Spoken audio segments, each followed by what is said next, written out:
Hi ಸ್ನೇಹಿತರೆ, welcome to our channel Mithun Raj ಅಡುಗೆ ಮನೆ. ಇವತ್ತಿನ ವಿಡಿಯೋದಲ್ಲಿ ಸ್ಪೆಷಲಾಗಿ ನಾನು ಬ್ರೆಡ್ಡಿಂದ ಒಳ್ಳೆ ಸ್ವೀಟ್ ಐಟಮ್ ಮಾಡಿ ತೋರಿಸ್ತೀನಿ. ಈ ಸ್ವೀಟ್ ನಾನು ಮನೆಯಲ್ಲಿ ಮಾಡಿದ್ದೀನಿ ಅಂತಂದರೆ ನನಗೂ ಕೊಡದೆ ಎಲ್ಲ ಅವರೇ ತಿಂದುಬಿಡ್ತಾರೆ, ಅಷ್ಟು ರುಚಿಯಾಗಿರುತ್ತೆ. ಒಮ್ಮೆ ಮಾಡಿ ನೋಡಿ, ಇದೇ ನಿಮ್ಮ ಫೇವ್ರೆಟ್ ಸ್ವೀಟ್ ಆಗುತ್ತೆ, ಅಷ್ಟು ರುಚಿಯಾಗಿರುತ್ತೆ. ಮಾಡೋದು ಕೂಡ ತುಂಬಾ ಸಿಂಪಲ್, ಮನೆಯಲ್ಲಿ ಯಾವಾಗಲೂ ಬ್ರೆಡ್ ಇದ್ದೇ ಇರುತ್ತೆ. ಈ ಒಂದು ರೆಸಿಪಿನ ಈಸಿಯಾಗೆ ಮಾಡ್ಕೋಬೋದು, ಬೇಗನೆ ಮಾಡ್ಕೋಬೋದು. ತಡ ಮಾಡದೆ ವಿಡಿಯೋ ಸ್ಟಾರ್ಟ್ ಮಾಡೋಣ ಬನ್ನಿ. ಮೊದಲನೇದಾಗಿ ನಾನಿಲ್ಲಿ 6 ಬ್ರೆಡ್ ಸ್ಲೈಸಸ್ ತೊಗೊಂಡಿದ್ದೀನಿ.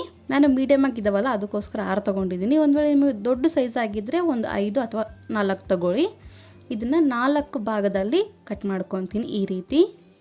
ನಿಮಗೆ ಇನ್ನೂ ಚಿಕ್ಕ ಬೇಕಂದರೆ ಒಂದು ಸ್ಲೈಸಲ್ಲಿ 6 ಪೀಸ್ ಆಗಾದರೂ ಕಟ್ ಮಾಡ್ಕೋಬೋದು.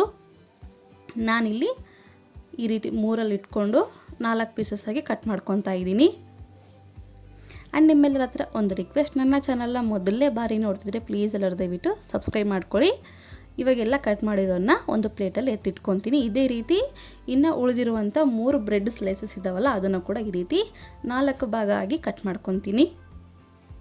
ಎಷ್ಟು ಸಿಂಪಲ್ ಅಂದರೆ ಆರಾಮಾಗಿ ಮಾಡ್ಕೋಬೋದು, ಈಸಿಯಾಗಿ ಮಾಡ್ಕೋಬೋದು. ತುಂಬಾ ಇಷ್ಟ ಆಗುತ್ತೆ ಎಲ್ಲರಿಗೂ. ಇವನ್ ಚಿಕ್ಕ ಮಕ್ಕಳಿಗಂತೂ ಫೇವ್ರೆಟ್ ಅಂತ ಹೇಳ್ಬೋದು. ಉಳಿದಿರುವಂಥ ಎಲ್ಲ ಬ್ರೆಡ್ ಪೀಸಸ್ನ ಕೂಡ ಪ್ಲೇಟಲ್ಲಿ ಅರೇಂಜ್ ಮಾಡ್ಕೊತೀನಿ. ಇದು ಸೈಡಲ್ಲಿ ಎತ್ತಿಟ್ಕೊಳ್ಳೋಣ. ನೆಕ್ಸ್ಟ್ ಒಂದು ಈ ಥರ ಅಗಲದ ಕಡಾಯಲ್ಲಿ 3-4 ಸ್ಪೂನಷ್ಟು ಎಣ್ಣೆ ಹಾಕ್ತಿದ್ದೀನಿ. 2-3 ಸ್ಪೂನಷ್ಟು ತುಪ್ಪ ಹಾಕ್ತಿದ್ದೀನಿ. ನೀವು ಕಂಪ್ಲೀಟಾಗಿ ನಾವು ತುಪ್ಪದಲ್ಲೇ ಮಾಡ್ಕೊತೀವಿ ಅಂದರೆ ಅದನ್ನು ಕೂಡ ಮಾಡ್ಕೋಬೋದು, ಇಲ್ಲ ಬಟರ್ ಇರುತ್ತಲ್ಲ ಅದರಲ್ಲಿ ಕೂಡ ಮಾಡ್ಕೋಬೋದು.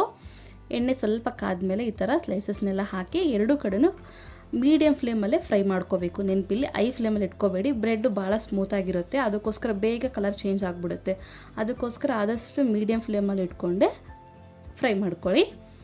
ಇವಾಗೆಲ್ಲ ಹಾಕಿದ ಮೇಲೆ ಇನ್ನೊಂದು ಕಡೆ ಟರ್ನ್ ಮಾಡ್ತೀನಿ. ನೋಡಿದ್ರೆ ಇಷ್ಟಾದರೆ ಸಾಕು.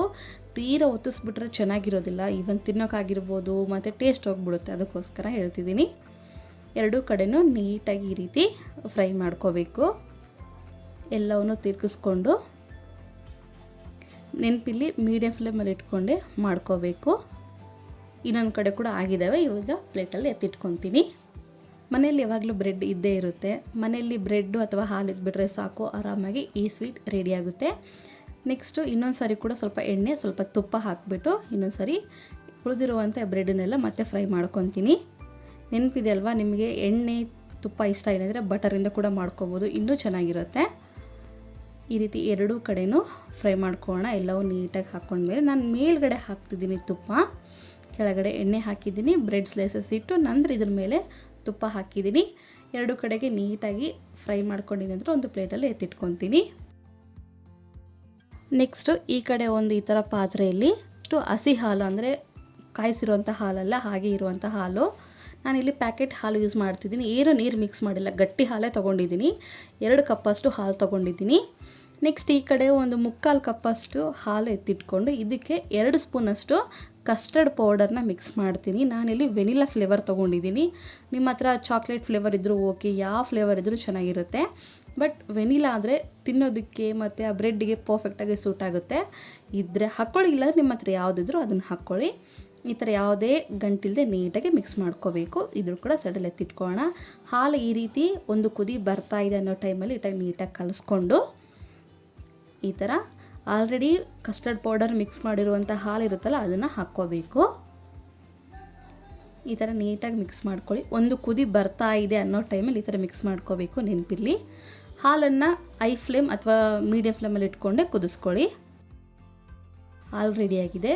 ಇವಾಗ ಇದಕ್ಕೆ ನಾವೇನು ಮಾಡೋಣ, ಕಸ್ಟರ್ಡ್ ಪೌಡರ್ ಇರುತ್ತಲ್ಲ, ಕಸ್ಟರ್ಡ್ ಪೌಡರ್ ಮಿಕ್ಸ್ ಮಾಡಿರುವಂಥ ಹಾಲನ್ನು ಅದನ್ನು ಹಾಕ್ಕೊತೀನಿ.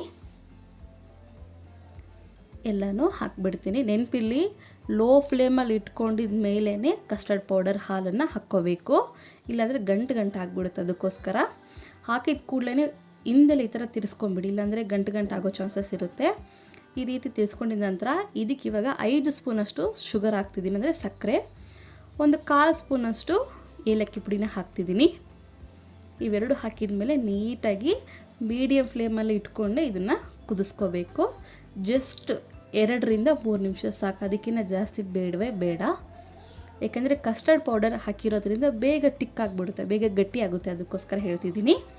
ನೋಡಿದ್ರೆ ಯಾವ ಥರ ಕನ್ಸಿಸ್ಟೆನ್ಸಿ ಆಗಿದೆ, ಇಷ್ಟ ಆದರೆ ಸಾಕು. ನೆನಪಿರಲಿ, ಕಸ್ಟರ್ಡ್ ಪೌಡರ್ ಹಾಕಿದ ಮೇಲೆ, ಸಕ್ಕರೆ ಹಾಕಿದ ಮೇಲೆ, ಏಲಕ್ಕಿ ಪುಡಿ ಹಾಕಿದ ಮೇಲೆ 2-3 ನಿಮಿಷ ಸಾಕು. ಇವಾಗ ನಾನು ಗ್ಯಾಸ್ ಆಫ್ ಮಾಡ್ಕೊಂಡ್ಬಿಡ್ತೀನಿ. ಗ್ಯಾಸ್ ಆಫ್ ಮಾಡ್ಕೊಂಡಿದ ಮೇಲೆ ಕೂಡ ಈ ಥರ ಕಲಿಸ್ತಾನೆ ಇರಬೇಕು. ಯಾಕೆ ಅಂತಂದರೆ ಮೇಲ್ಗಡೆ ಕೆನೆ ಥರ ಫಾರ್ಮ್ ಆಗಬಾರ್ದು, ಅದಕ್ಕೋಸ್ಕರ ತಣ್ಣಗಾಗಬೇಕು, ಕಂಪ್ಲೀಟ್ಲಿ ತಣ್ಣಗಾಗಬೇಕು. ಈ ಥರ ಕಂಪ್ಲೀಟ್ಲಿ ತಣ್ಣಗಾಗೋವರೆಗೂ ಈ ಥರ ಮಿಕ್ಸ್ ಮಾಡ್ತಾನೆ ಇರಬೇಕು, ಇಲ್ಲಾಂದರೆ ಕೆನೆ ಆಗಿಬಿಡುತ್ತೆ. ನೆಕ್ಸ್ಟ್ ಈ ಕಡೆ ನಾನು ಏನು ಮಾಡಿದ್ದೀನಿ, ಬಾದಾಮ್ ಮತ್ತು ಪಿಸ್ತಾ ಈ ಥರ ಸಣ್ಣದಾಗಿ ಸ್ಲೈಸಸ್ಸಾಗಿ ಕಟ್ ಮಾಡ್ಕೊಂಡು ಇಟ್ಕೊಂಡಿದ್ದೀನಿ. ಸ್ವಲ್ಪ ಈ ಥರ ಹಾಲಲ್ಲಿ ಹಾಕ್ತೀನಿ, ನಂತರ ಗಾರ್ನಿಷಿಂಗ್ಗೆ ಸ್ವಲ್ಪ ಹಾಕ್ತೀನಿ. ಬ್ರೆಡ್ ಮೇಲೆಲ್ಲ ಹಾಕಬೇಕು, ಅದಕ್ಕೋಸ್ಕರ ಸ್ವಲ್ಪ ಎತ್ತಿಟ್ಕೊಂಡಿದ್ದೀನಿ. ಬಾದಾಮ್ ಮತ್ತು ಪಿಸ್ತಾ ಹಾಕಿದ್ಮೇಲೆ ನೀಟಾಗಿ ಕಲಿಸ್ಕೊತೀನಿ. ಇವಾಗ ಇದು ತಣ್ಣಗಾಗಲಿ ಕಂಪ್ಲೀಟ್ಲಿ. ಈ ಥರ ಯಾವುದಾದ್ರೂ ಒಂದು ಅಗಲದ್ದು ಬೌಲು, ಗಾಜಿನ ಬೌಲ್ ಅಂತಲೇ ಅಲ್ಲ, ನಿಮ್ಮ ಹತ್ರ ಯಾವುದು ಬೌಲ್ ಇದ್ದರೂ ಓಕೆ. ಈ ಥರ ಸ್ಲೈಸಸ್ನ ಕೆಳಗಡೆ ಇಟ್ಬಿಟ್ಟು ಬ್ರೆಡ್ ಸ್ಲೈಸಸ್ನ ಇದ್ರ ಮೇಲೆ ನಾನು ಹಾಲನ್ನು ಹಾಕ್ತೀನಿ ಈ ರೀತಿ. ನೆಕ್ಸ್ಟ್ ಇನ್ನೊಂದು ಸಾರಿ ಕೂಡ ಇದೇ ಪ್ರಾಸೆಸ್ನ ರಿಪೀಟ್ ಮಾಡ್ಕೊತ ಹೋಗಬೇಕು. ಎಷ್ಟು ಸಿಂಪಲ್ ಅಲ್ವಾ, ಎಷ್ಟು ಚೆನ್ನಾಗಿರುತ್ತೆ ಅಂದರೆ ನಾವು ಗುಲಾಬ್ ಜಾಮೂನ್ ತಿಂದಾಗ ಯಾವ ಥರ ಫೀಲ್ ಆಗುತ್ತೆ ನೋಡಿ, ಸೇಮ್ ಟು ಸೇಮ್ ಅದೇ ಫೀಲ್ ಬರುತ್ತೆ. ಇನ್ನೊಂದು ಸಾರಿ ಕೂಡ ಈ ಥರ ಇಟ್ಟು ಸೇಮ್ ಪ್ರಾಸೆಸ್ನ ರಿಪೀಟ್ ಮಾಡ್ತಾ ಹೋಗಿ. ಈ ಥರ ಹಾಲು ಹಾಕ್ಕೋಬೇಕು. ಲಾಸ್ಟಲ್ಲಿ ಸ್ವಲ್ಪ ಈ ಥರ ಒಂದು 50% ಮುಳುಗೋ ಥರ ಇಟ್ಬಿಟ್ಟು ನಂತರ ನಾನು ವಿಡಿಯೋದಲ್ಲಿ ಯಾವ ಥರ ತೋರಿಸ್ತೀನೋ ಅದೇ ಥರನೇ ಪ್ರೊಸೀಜರ್ನ ಫಾಲೋ ಮಾಡಿ ಮೇಲ್ಗಡೆ ಸ್ವಲ್ಪ ಬಾದಾಮಿ ಪಿಸ್ತಾ ಹಾಕಿಬಿಟ್ಟು ಸರ್ವ್ ಮಾಡ್ಕೊಂಡು ತಿಂದರೆ ಸೂಪರಾಗಿರುವಂಥ ಬ್ರೆಡ್ ಸ್ವೀಟ್ ರೆಡಿಯಾಗಿರುತ್ತೆ. ನೀವು ಇನ್ನೂ ಬೇಕು ಅಂದರೆ ಫ್ರಿಜ್ಜಲ್ಲಿ ಇಟ್ಟು ಕೂಡ ತಿನ್ಬೋದು, ಇನ್ನೂ ಚೆನ್ನಾಗಿರುತ್ತೆ. ಈ ರೆಸಿಪಿ ಇಷ್ಟ ಆಗುತ್ತೆ ಅಂದ್ಕೊಂಡಿದ್ದೀನಿ. ಇಷ್ಟ ಆದರೆ ಲೈಕ್, ಶೇರ್ ಆ್ಯಂಡ್ ಸಬ್ಸ್ಕ್ರೈಬ್ ಮಾಡ್ಕೊಳ್ಳೋದನ್ನು ಮಾತ್ರ ಮರಿಬೇಡಿ, ಓಕೆನಾ? ಮುಂದಿನ ವಿಡಿಯೋದಲ್ಲಿ ಮತ್ತೆ ಸಿಗ್ತೀರಲ್ಲ ಅವರು. ಟೇಕ್ ಕೇರ್, ಬಾಯ್.